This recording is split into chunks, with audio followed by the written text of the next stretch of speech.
Hey there, Chevy fans. My name is Anthony, and I'm here to discuss my 1984 Camaro Z28 with a big block engine. That's right, big block engine. Didn't come that way from the factory, but I wanted raw power, so I installed it myself. I've had this car for over 25 years, different power plants, but I have to say that the big block Chevy in these cars is amazing. Amazing. So, first thing I'm going to tell you is this is for off-road use only. So, not trying to get in any trouble. These cars never came with a big block. They don't have any emissions when you put big blocks in them. So, it's for off-road use only, for drag racing, whatever. You might be able to, possibly get special plates, like classic or custom rod or whatever that allows you to drive on the street. But I'm saying that it's for off-road use only. Okay, first thing I want to say is putting a big block in this car is very easy. You don't have to cut anything. I've seen posts on YouTube and other sites where you have to cut the firewall. No, you don't. It falls right in. Almost to the point where I think Chevy wanted to put a big block engine in these cars.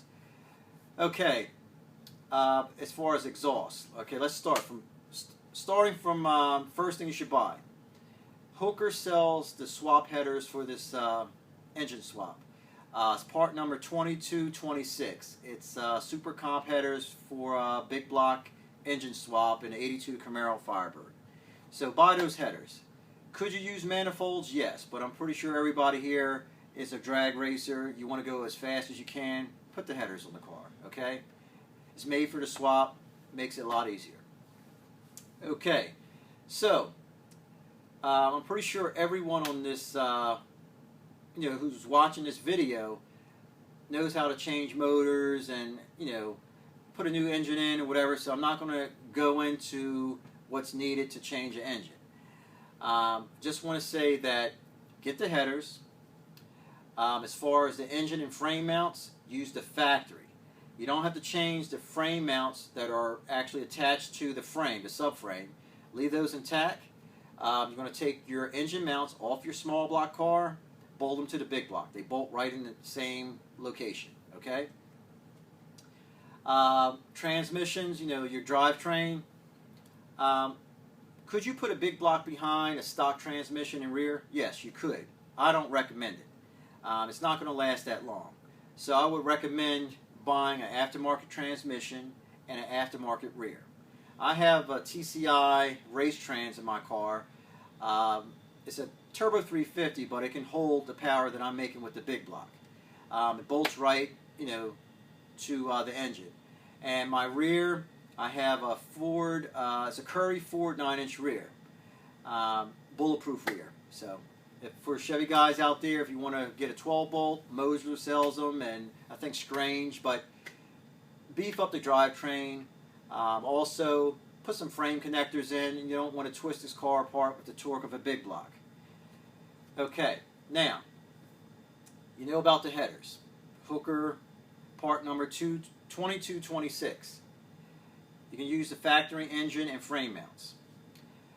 Okay, as far as cooling, I would recommend getting an aftermarket aluminum radiator. You can get them from Jegs or Summit, or have one made up at a radiator shop.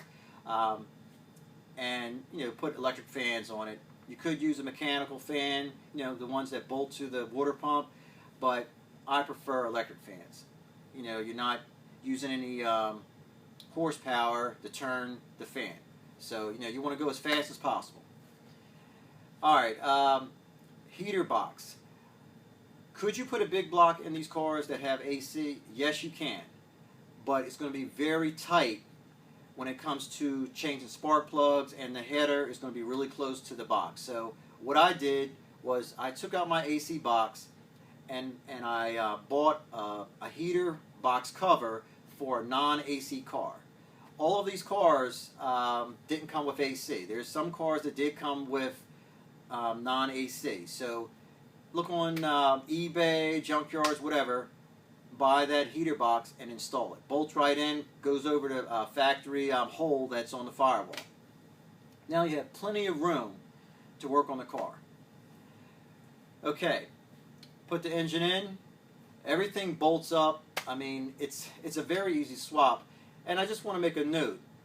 It's actually easier to change spark plugs on the big block in this car than it is with the small block.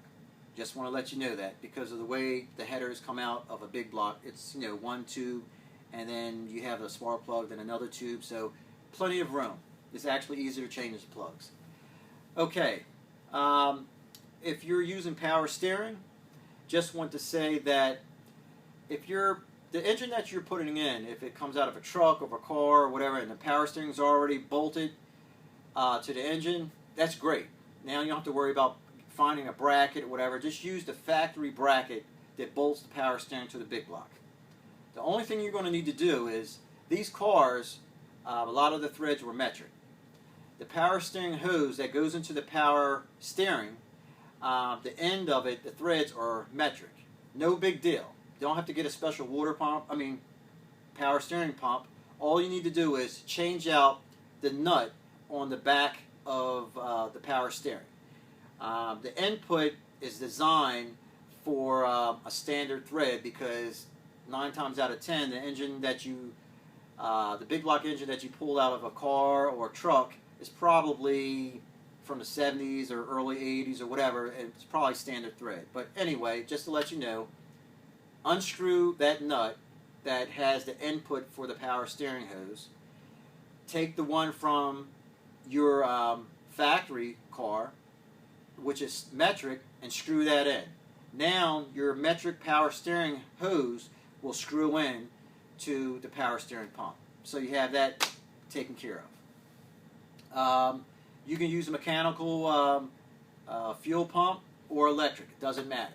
If your car came with mechanical, you can use the mechanical pump. If it came with electric, then you just run the line and connect it to your carburetor, and unless you're using fuel injection, but that's a whole nother thing. But just putting the engine in the car is a breeze. It bolts right in, and if anyone has any questions, I'm actually going to put together a list, a little pamphlet that explains all the parts. I'm going to add some pictures in there to show you how easy it is.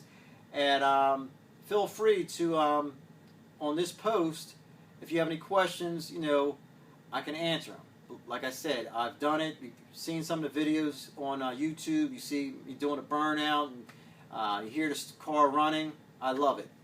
So don't be afraid. Put that big block in there and beat those Mustangs. Take care, guys.